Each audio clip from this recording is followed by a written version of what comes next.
ജഡ് തക്കാളി.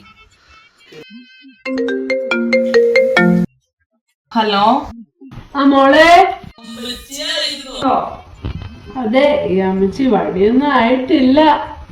പോട്ടെ മോളെ, എവിടാ? ഞാൻ ഡ്യൂട്ടിയിലാ അമ്മച്ചി. പേഷ്യൻസ് വല്ലതും ഉണ്ടോ മോളെ? പേഷ്യൻസ് ഒന്നും ഇല്ലാന്നേ. സാരില്ല കേട്ടോ, പ്രാർത്ഥിക്കാട്ടോ. എന്നതാ അമ്മച്ചി? അല്ല, പേഷ്യൻസ് വരാനായിട്ട്.